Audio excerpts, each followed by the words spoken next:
Chapter 13. Mitch. Although I won the election, I didn't officially take office until 2 weeks later, which also happened to be myself and Marin's high school graduation. We were campaigning the night of prom, so we didn't get to go with everyone else, so together we decided we would go to our graduation. That day was beyond busy. We had our graduation ceremony with cap and gown in the morning, and then at night I had my first political meeting. The media was hailing me as the first 19-year-old political leader of Creighton and the youngest mayor in the whole country. The fact that I just officially graduated high school either worked in my favor or against me. Some people thought that I was young and bright and full of new ideas, while others thought I was too inexperienced to run a town as prestigious as Creighton. People either loved me or hated me. There were debates about me, whether people thought that I would make it as a political leader or not. The opinion was basically equal on both sides. After our commencement ceremony for graduation, Marin and I rushed into a limo and went to my celebration dinner for mayor. That's where I met all my office staff. A woman who was a little older than me came up to me in the midst of everything. "Hello, Mayor Knowles. Congratulations," she said with a smile. "My name is Vanessa Reber. It's wonderful to meet you. I'm your chief of staff. Nice to meet you, Vanessa." I smiled politely. Just then, Marin drove right up beside me. "Oh, Vanessa, this is my wife, Marin. Nice to meet you, Mrs. Knowles." She smiled. "Marin is fine," my wife said with a smile of her own. Although she tried to hide it, the look on my wife's face was ambiguous. There was something going on in her mind when it came to Vanessa. As I met everyone, I could see that she was trying to keep up with everything. But by the end of the night, she was dragging and she needed to go home. So I told my head office assistant Mindy that we were leaving. She got the security team that was hired for the evening to escort Marin and I home. We took the accessible limousine back, and when we got to our house, Marin said to me, "I don't know if you caught it, but there's something fishy about Vanessa. I don't know what it is, but it gives me a bad feeling. Honey, be careful," she said to me. Marin is not the type to worry or exaggerate, so I took her words seriously. "Babe, she's my chief of staff. I have to work with her. I know that, but just be careful. People in the media are already gunning for you and wanting you to fail as the mayor. I just don't want to see you hurt. I know how much you love people and love this job, and they love you. But there are some people amongst the ones who love you who want to see you fall. I'm just asking you to be careful. I will." I kissed the top of her head and went to bed. The next few weeks were really busy. I spent time acclimating to the job as mayor. The first thing I did was meet everyone I possibly could and listen to their concerns, whether I could do anything for them or not. One day, someone came up to me and said that they had tried to make an appointment to see me to discuss some new adjustable hospital beds for Creighton Hills, but they couldn't get through. I reassured them that I would look into it. But the same thing kept happening over and over again, where people said they tried to make an appointment and were either told that I was too busy to meet with them, or their phone calls just were not answered. When I asked Mindy about it, you said that she would check with Vanessa to see what was happening, because Mindy was told that she was told to forward appointment booking and meeting requests to Vanessa, which she did. I asked Vanessa what was going on, and she told me that she would look into it. Creighton is extremely affluent with a lot of rich people. But what I didn't understand before I took office, along with that affluence, there was a part of town that was dreadfully poor. Those were the people I became mayor to help. I arranged a meeting with as many people as I could and had an open door policy, yet still the messages weren't getting through.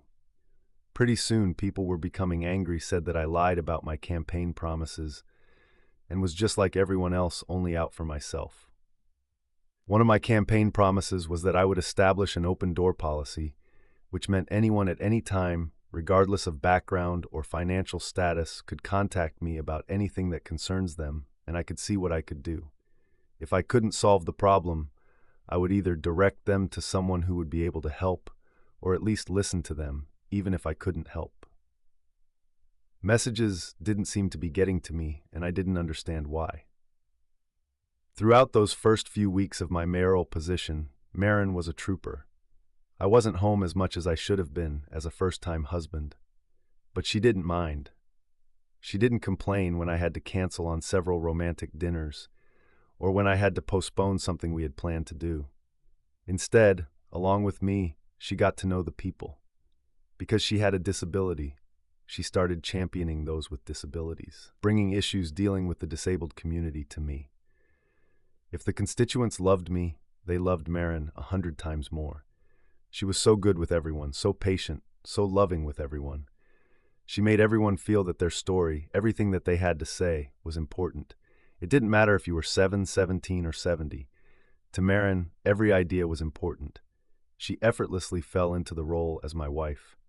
Not only didn't she resent me, she loved her job. She loved helping people. She loved understanding people and their concerns. Because of her disability, it gave her more of a heart for all the people. A few months into my tenure as mayor, my wife came to me with an idea for an arts program where she taught creative writing and vocal lessons to people of all ages, no matter their financial status. The program was a tremendous success and garnered celebrity attention, including Maren's favorite singer ever, Mariah Carey. Creighton used to be a town that was for the rich, but between Maren and I, we were bridging the gap between the wealthy people and the people in poverty. We started the Passion Program, which was a program designed in our community to bring jobs to people based on what they were passionate about and what they could make money and how to merge the two. Because we believed a person could merge what you're passionate about with making money. If people did that, they would want to do the work. So our new program was really taking off. Other towns wanted to know, because of the success of our programs, what we were doing. I had a meeting and press conference about our arts program and our passion program. In the midst of all this, there was still Vanessa. Maren still didn't like her, but she tolerated her. About 4 months into my tenure as mayor, pictures started appearing in the media, with me and different women with headlines like, "Does Knowles' marriage have holes?" or "Marital trouble?" The first few headlines I ignored, putting them off as media fodder. But when I saw a headline that read, "Is Maren Knowles' disability fake?" I had to put a stop to it. People could attack me as much as they wanted, but when it came to attacking my wife, no way. She pretended that it didn't bother her, but I knew that it did. I didn't know who was planting these bogus stories. But I was going to find out. One day I was in my office, just finishing up some paperwork, when Vanessa came into the room. "Mayor Knowles, I have some papers for you to sign." "The treasurer needs you to approve the budget." "Thanks, Vanessa. Just leave them on my desk." I didn't look up at her. Well, she needs them now. Okay. I opened the folder, got a pen, and started signing off on the budget. While my head was down, looking at the budget, I didn't realize that Vanessa made her way around my desk. I looked up, and she was staring at me. "Oh, Mayor Knowles, you look tense. Let me help you. You've been tense the last couple of weeks. You look tired. Are you sure you're okay?" She reached out and put her hand on my shoulders. I shot up out of my chair. "Vanessa, what the fuck are you doing? Come on, Mayor Knowles. I can see you're tired. You're already the biggest mayor of this town. Nobody's gonna fault you for having a little fun, especially with you having a wife who's a cripple. What can she do for you? She's a little girl. What you want is a woman. I'm a woman that is ready to give you what you want." Mitch's face turned red. "Get the hell out of my office. Get out now," he yelled. "Right now. Are you sure you want to do that?" She started undoing her shirt. "Get out now." Okay. But this is not the last you'll be hearing from me."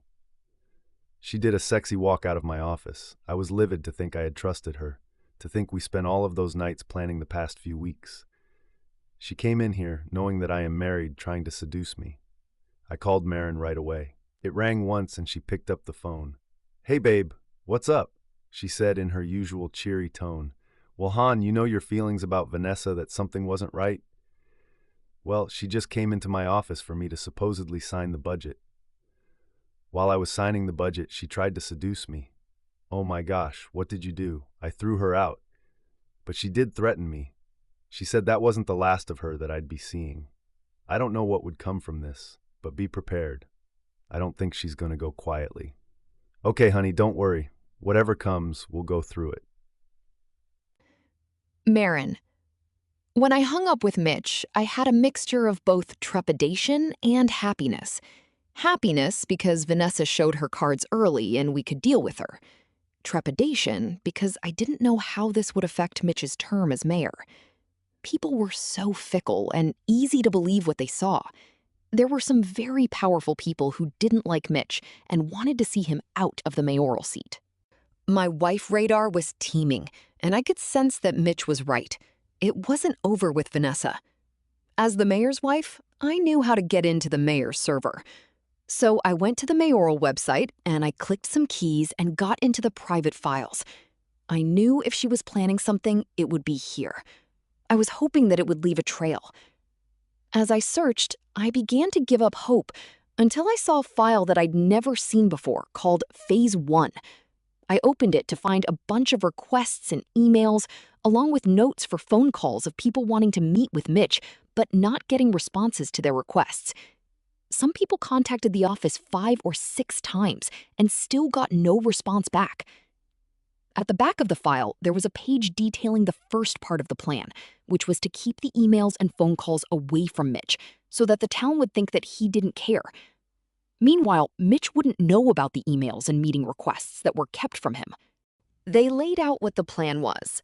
The plan was for Vanessa to try and seduce Mitch and take pictures. If that didn't work, and he kicked her out of his office, like he did, she would accuse him of rape. In the file, there was also falsified documents saying that she was raped. There was also a document that said, from the rape, a pregnancy came about. Because of that pregnancy, they would extort Mitch for money. There was even a name of a lady that they would pay to have her baby be passed off as Mitch's. It all was there. Every plan, every secret, everything that they would have planned, I printed everything out. I went to Mitch's office. "Good morning, Mrs. Knowles," his secretary greeted me with a smile. "Hi, Megan. Is my husband in?" "Yes, but he's just on a call, but you can drive right in." "Thank you." I went into Mitch's office. "Babe?" He looked up from his desk with a look of worry and fear on his face. "Hey, hun, what's up?" He came around the desk to kiss me. "Nothing much. When you told me what Vanessa did, I did some digging. I went to the official mayor website. That website has a background portal. In that portal was a bunch of files. In those files, I found this. Mitch, it was a whole plan. I gave him the files, which I had tucked in my chair. I handed them to him. He opened the files and read everything about their plan. After about 10 minutes, he said, "Holy shit, they were really planning to get me out." Yes, they were, because they don't like what you're doing. But now we know what they're doing. We could confront them? Yes, we can. It's all because of you. I really don't know how to thank you. I would have never figured out any of this without you. Just go forth, be great, and kick ass. Mitch leaned over and kissed me. "Will do," he said with a smile. Mitch, I called a meeting with Vanessa and all the mayors responsible. Oh, Mayor Knowles, what is the meaning of this meeting? I stood up, stone-faced. The other day, Vanessa came into my office, which was not unique in itself, but she came under a ruse of having me sign papers. While I was signing the papers, she tried to seduce me. I shouted at her and told her to leave. She gave me an interesting threat that I hadn't seen the last of her.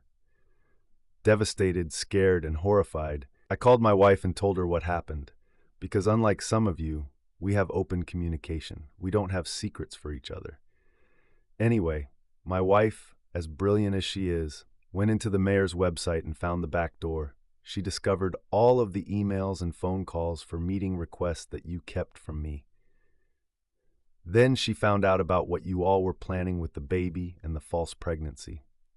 She even found the lady that you were going to pay to say that her baby was mine. She found the doctored paternity test results that you guys were trying to make legitimate. She found out everything, all of your dirty little plans and schemes. And she found out that you weren't even going to say I had an affair. You were going to say that I raped you, which is 100 times worse than a simple affair. You wanted me to be thrown out of office for sure, but my wife made sure that I knew what you were really planning. The question is now, what do I do? Do we have a big public scandal where I expose your plot and drag you through the mud for months? Or do you resign quietly and not only leave the state, but leave the country? If you leave the country and sign this, I put the non-disclosure agreement on the table, which says that not only will you not come back, but you will leave my wife and I alone to govern however we see fit. If you don't, there's always the first option. And I guarantee you, after everyone knows what you did, you are not going to be able to not only work in this town, but any town in the country. So the choice is yours, gentlemen, and Vanessa. The two mayors responsible, and Vanessa looked white as a sheet. They weren't counting on me talking to my wife. They weren't counting on her being so smart. They thought they would get away with it, but I have evidence. I put the file on the table. Okay, well, we'll leave, but just don't say anything. We'll sign your NDA. The three of them signed and left my office. After they left, Maren came out from where she was hiding behind the door. Got that, babe? Every word, she held up her phone, which she recorded everything. You are so special to me. Without you, I don't know where I'd be. You have been my rock and everything throughout this whole mess. From your parents' accident to my father getting arrested, to the craziness of being elected for mayor, and to Vanessa trying to seduce me, and to the plan of them trying to extort me and the baby thing. You've been with me through it all, and I'm so grateful for you. I'm so grateful for you, too. Maren mysteriously looked at my desk. She went over to the door and pushed it closed with her chair and winked at me. You know, there's one thing that we haven't done before that I've always wanted to try. Oh, really? What is that? I walk over to her. I always wanted to try desk sex and giving the mayor a blowjob on the desk. What would you say about that? I laughed. I'm down for that sweet fantasy.